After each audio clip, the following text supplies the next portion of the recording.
Yo, what's going on, y'all? It's Cohen back here again tonight with another episode of After the Buzzer, the show where I recap the NBA games from the night. We have some monster performances to cover, so I'm not going to waste too much time here. I'm going to, of course, talk about the game that I went to today as well. If you don't follow me on Twitter, I was at Knicks versus Thunder, so I'm going to talk all about that experience towards the end of the video. But to start off, we had one of the superstars in the NBA put up one of the greatest stat lines we've ever seen. Make sure to leave a like and subscribe, hit that notification bell so you don't miss out on any of these uploads, and let's go ahead and get right into it. Of course, the guy I want to talk about is Joel Embiid. Heading into Sixers versus Jazz, I was a bit worried for Philly's chances of winning this game. They were in the second half of a back-to-back, and Embiid just had to shoulder an incredible load to beat the Hawks. He put up 40 points, and he had to basically do almost everything for that squad, as he's had to do without James Harden, who's currently dealing with an injury and is going to be gone about a month. Meanwhile, the Jazz have been the best team in the league so far record-wise heading into tonight's matchup. They were the first seed in the Western Conference. They have a top 10 defense, a really well-rounded offense, and it just felt like this was really going to be a struggle for Philly. And it was. It was a dragged-out game all the way until the end, right up until the final buzzer. It could have been anyone's game, but Philly does come out on top, of course, due to one of the greatest individual performances I have ever watched with my own two eyes, and additionally, one of the greatest individual performances that has ever been seen on an NBA court in the history of the sport. If you think I'm exaggerating, let's look at the stat line. Tonight, Joel Embiid against the Utah Jazz put up 59 points, 11 rebounds, 8 assists, 7 blocks on 19 of 28 shooting, 20 of 24 from the free throw line. I already know there are going to be people commenting about the whole free throw thing. They were fouling him, like legitimately fouling him. I watched this game, and he's just a master of drawing contact. That is a skill in basketball. But he was dominant. There was nothing they could do. I don't think if they sent all 5 guys at him at the exact same time and just left everyone else open, if Joel Embiid still shot the ball, it was going to go in. There was nothing they could do. He was drilling shots from the mid-range, just jab step over and over and over, pull up, shoot right over guys. They would send doubles at him and he just shot out of them. There was one play where he almost knocked down like a 360 spinning three and it just barely missed. That's how on fire he was. Additionally, he was blocking shots like a madman.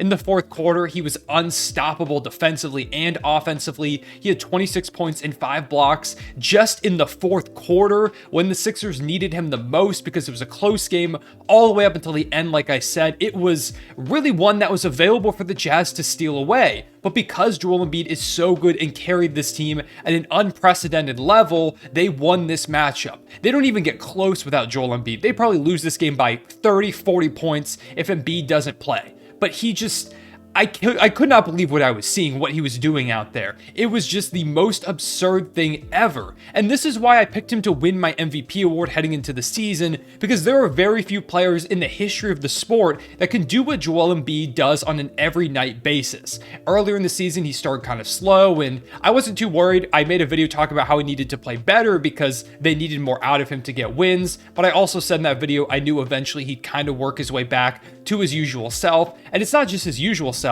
This was his career high. I believe he tied his career high in blocks. It's the highest point total since Allen Iverson dropped 60 as a Sixer. One of 3 guys that dropped 55 points as a 76er, the highest point total in the NBA so far this season. And that might stand because 59 points is a ridiculous amount. He was so close to 60, and not just so close to 60 points, he was 2 assists and 3 blocks away from a 60-point quadruple double. Do you understand how insane that is? And that was all on 68% shooting from the field. Now I kind of want to put the game in perspective. Obviously, just by reading the stats, it was incredible, and it's something that very few players have ever done, right? Wrong. Nobody has ever done it before. Until tonight, there had never been a player that put up 50 points, 10 rebounds, 5 assists, and 5 blocks. That is a brand new stat line from Joel Embiid. Nobody has come close to what he did since blocks began getting recorded. Maybe Wilt Chamberlain did it before blocks became a stat, but as of right now, the only man to ever put up that stat line officially is Joel Embiid in this year on this night. Some other cool stats are that he outscored the Jazz's starters by himself 59 to 53.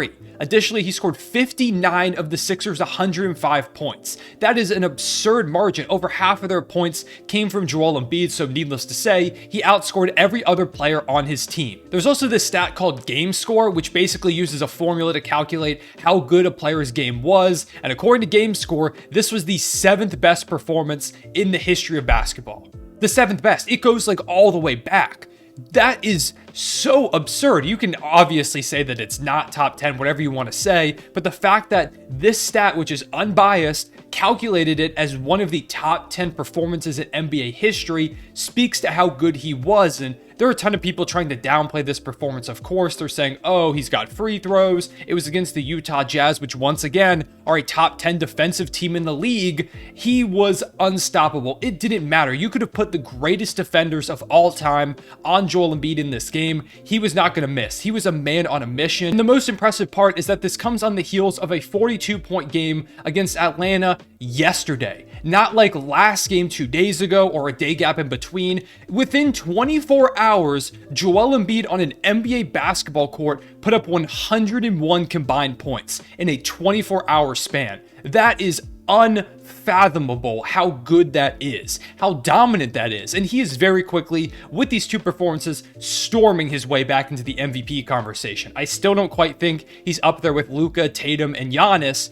but he's very quickly going to enter that conversation because I don't see Joel Embiid slowing down. If he's doing this offensively and defensively, he's not going to enter just the MVP candidacy. He's going to enter Defensive Player of the Year conversations and All-NBA First Team conversations. If you didn't get a chance to watch this game live, please go back and watch the highlights. Although I don't even know if those will quite do what Embiid was doing out there justice. Everybody knew he was getting the ball. He knew it. His teammates knew it. I knew it. If you were watching the game, I'm sure you knew it. The fans, the Jazz coaching staff, every single person knew in that arena what Joel Embiid was going to do. He was going to get the ball, jab step, pull it for a mid-range, or cut to the basket. One of those two things every single time. And it did not matter. There was nothing they could do. And that's one of my favorite things, is when a player gets so in a zone that they're like, I don't really care what you do. I'm just going to shoot right over you, or I'm just still going to do what I want to do because you can't stop me. That was the mode that Joel Embiid was in tonight. This was one of the best games I've ever watched, period. I'm not exaggerating when I say that. It was one of the most impressive performances in NBA history, and Joel Embiid just continues to get better, and I still think he's got a good shot to come for that MVP award. So shout out to Embiid. I don't think anybody's touching this performance, not just this season, but maybe for a long time. If it weren't for Joel Embiid, there's a good chance this video would have been about Darius Garland. What a monster performance tonight. Another guy who dropped 50 against the Minnesota Timberwolves. He's been kind of mid to start the season dealing with his eye injury. However, he really turned it up in this game, making a big statement that he is back. He dropped 51 points. He had 6 assists, 53% shooting from the field, 10 of 14 from 3, which is absurd. He scored 27 points in the fourth quarter alone to help the Cavs erase a 20-plus point deficit. I believe it was all the way up to 25, maybe even 27. The Cavs were very close to taking this one, but the Timberwolves do just barely hang on, led by Karl Anthony Towns and D'Angelo Russell, who both had really solid games. D'Lo in particular, easily his best game of the season. He had 30 points and 12 assists. He has been really bad to start this season, but if they can get this version of D'Lo from now on, he doesn't have to drop 30 and 12, but if he can shoot efficiently and make plays for other guys, it goes a long way to them being successful. It's one of their better wins of the season. I know they almost blew it, but the fact that they did end up holding on despite Garland being legitimately impossible to stop at the end of the game does say a lot about their resolve and their willingness to keep on fighting. Rudy Gobert had a huge clutch steal at the end, poking away a pass from Kevin Love, trying to get the ball up the court to hit a buzzer beater when the Cavs were down 3. Gobert pokes the ball away. I believe it went to Taurean Prince, who knocked down a couple free throws to steal this one. So shout out to Gobert making that clutch play. Anthony Edwards kind of struggled, but ultimately the Timberwolves do get the win in really, really dramatic fashion. Shout out to Darius Garland. It was a monster performance. He was just unfortunately overshadowed by Joel Embiid, but nonetheless, he was absolutely unstoppable. Then there's Thunder versus Knicks, which I actually was at in person at Madison Square Garden. I'm living up in New York City right now, if you did not know. And so this was my chance to go see the Thunder play, and I got a better game than I would have ever expected. Those like noon midday games are always very crazy. I feel like it's either insanely high scoring or the most disgusting game you've ever seen. And in this case, it was the first one because the Thunder put up 145 points, the highest scoring total of any team so far this season, beating the Knicks, who on any other night would score 135 and probably win. But today, Today, they score 135 and catch an L. The Thunder were led, of course, by Gilgeous-Alexander, who's been a top 3 guard this season, debate a wall. He put up 37 points, 5 rebounds, and 8 assists, blocks, steals, playing great defense, everything. Shai has just been one of the best two-way players in the league, carrying a ridiculous load offensively and still locking down defensively too. And the Thunder have really started to catch fire. We've scored 130 plus points in 3 straight games, and that's mostly due to Shai, but also due to some other guys contributing at a high level. One guy in particular who started the season kind of rough but has really turned it up is Josh Giddey. There are a lot of people turning on him after like 4 or 5 games to start the season, but he's been phenomenal in his last few. And today he had a triple-double, his second at Madison Square Garden in just 2 games played. Actually, the only other player other than Wilt Chamberlain to have a triple-double in his first 2 games at Madison Square Garden. Yes, that is a ridiculously cherry-picked stat, but it supports my agendas, so I'm going to say it anyways. Giddey had 24 points, 10 rebounds, and 12 assists. He was so good that he made the Knicks post-game reporters basically break down on set because he was dominating them so much, which was one of the funniest clips I have ever seen. Josh Giddey's like, Giddey, triple-double through the lane, just doing whatever the heck he wants. I'm going to need that video. Lu Dort also had 24 points, another great game from him as he continues to bounce back from a rough start offensively. The Thunder now moved to 6-7 on the season, playing a lot better basketball than a lot of people thought. I tried to tell y'all we were going to be way more competitive this season than many people expected, and look, I was right. The Knicks, Jalen Brunson was hooping, but only ended up playing 24 minutes. RJ Barrett struggled, only scoring 4 points and playing 19 minutes.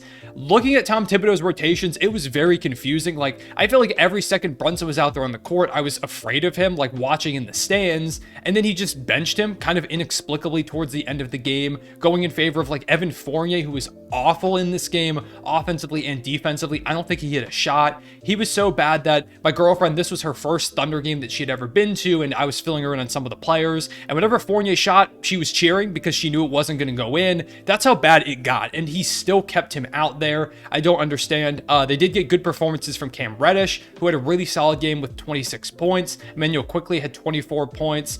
Julius Randle had 25 and 10. He played a lot of minutes too. And like I said, scoring 135, most nights you would win, but they gave up 145, just an abysmal effort defensively. Nobody was stopping Shai. They were losing shooters. They were missing rotations. And for a coach in Tom Thibodeau, who's supposed to be a defensive guy, this was an embarrassing showing. There were a lot of Knicks fans like yelling for fire Tom Thibodeau, like why is Tom doing this, doing that? And it does feel like there's a chance he could get fired before the season ends, something that I actually predicted, so maybe I'll be right on that front. In some other league news, Michael Porter Jr. had a ridiculously efficient 31 points against the Chicago Bulls as they blew them out by 23 points. The Sacramento Kings moved to 500 on the season after beating the Golden State Warriors by 7 points. These two teams have played, I think, 3 times now this season, and every time they've played, it's been an incredible game with a lot of clutch moments. I just hope these two teams play 82 games at this point. De'Aaron Fox was incredible down the stretch, hitting some huge buckets to seal it. Domantas Sabonis had his best game of the season, 26 points, 22 rebounds, and 8 assists. Just a ridiculous stat line from him. If he continues to look like this while De'Aaron Fox keeps playing like the all-star caliber guard that he has, the Kings can really turn things around, and I believe now they are 500 on the season, which is huge for them, and they look poised to maybe make a playoff push for the first time in a really long time.